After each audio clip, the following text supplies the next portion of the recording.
Hai guys, kembali lagi bersama saya. Hari ini kita akan membahas soal uang, yang dimana semua kebutuhan kita sehari-hari itu tidak lepas dari yang namanya uang. Tapi akhir-akhir ini kita lihat semua barang-barang makin mahal, nilai uang makin berkurang.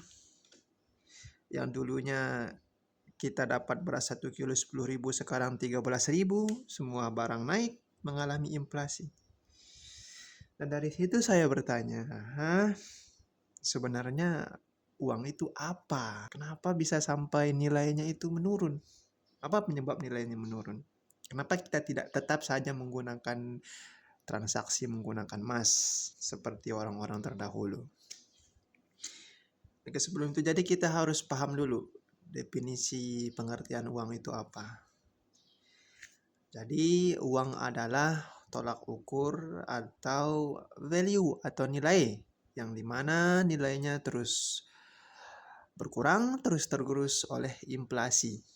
Yang dimana mungkin 1 juta yang kita pegang sekarang kita dapat beli satu handphone yang harganya 1 juta, tahun depan kita tidak akan dapat beli handphone yang sama dengan uang nilai yang 1 juta yang kita pegang sekarang. Jadi kita harus melihat uang seperti ini. Uang adalah tolak ukur value. Kita fokus poinnya sama value dulu. Sebenarnya value itu apa? Apa sih value? Jadi kita harus buat contoh lah agar lebih mudah memahami apa itu nilai atau value itu sendiri.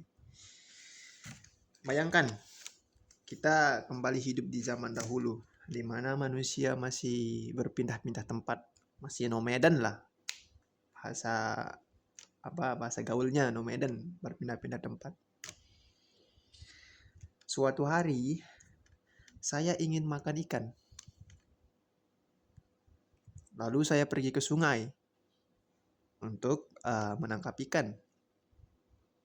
Di mana sebelumnya saya tidak bawa apa-apa. Saya habiskan banyak sekali waktu menangkap ikan menggunakan tangan, atau saya membuang beberapa waktu saya, mungkin 2 atau 3 jam untuk pergi mencari kayu. Kemudian kayu itu saya pertajam.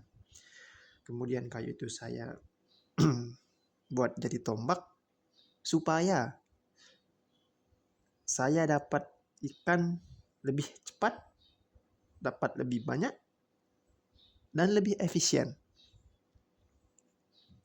Nah, berarti value-nya ada di kayu tersebut menjadi tombak. Artinya problem yang kita punya, yang dimana sebelumnya kalau kita menggunakan tangan memakan waktu lebih banyak, ketika kita menggunakan tombak ini, menggunakan kayu yang sudah kita buat jadi tombak ini, waktu kita jadi efisien, problem terpecahkan. Nah, disitulah nilainya tombak ini, karena kita meluangkan beberapa waktu untuk membuat tombak. Jadi value adalah short time, atau waktu yang kita gunakan untuk membuat sesuatu itu menjadi bernilai. Jadi kesimpulannya adalah uang itu ada ketika kita punya nilai untuk ditukar, maka kita akan dibayar dengan namanya uang. So, bagaimana yang dulunya manusia bertransaksi menggunakan sistem barter, sekarang beralih menjadi sistem menggunakan uang kertas atau yang kita kenal sekarang ini.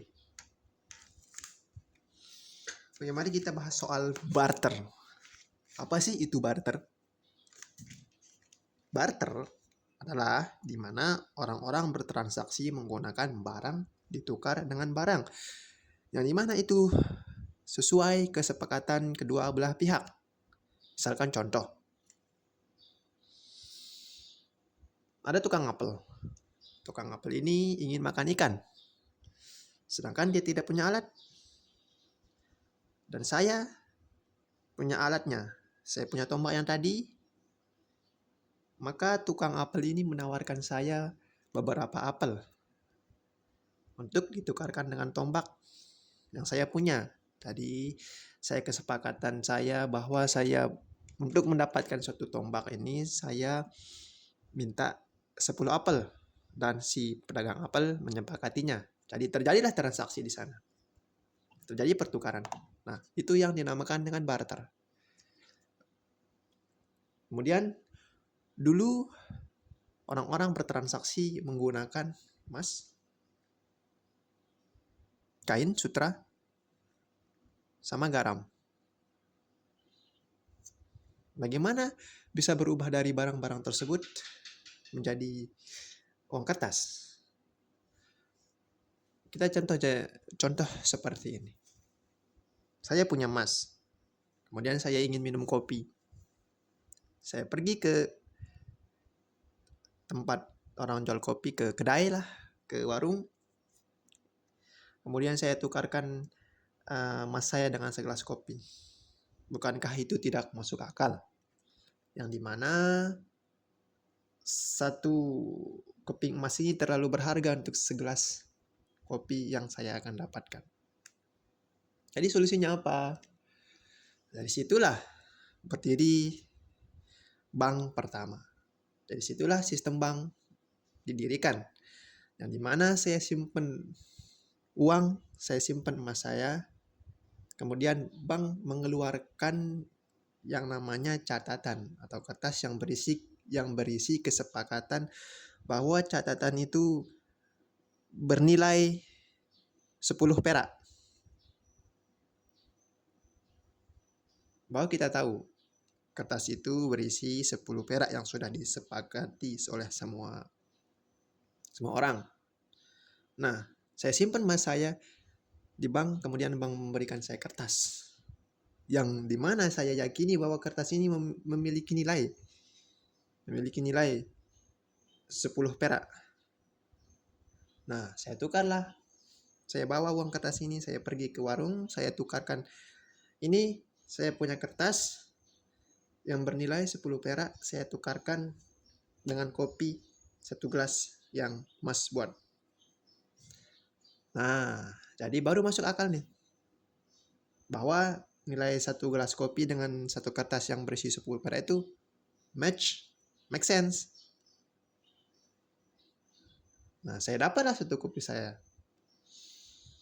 Jadi dari situlah kemudian perkembangan terus maju, terus berkembang. Dari situlah lahir yang namanya uang kertas yang kita kenal seperti sekarang. Itu berdasarkan kepercayaan.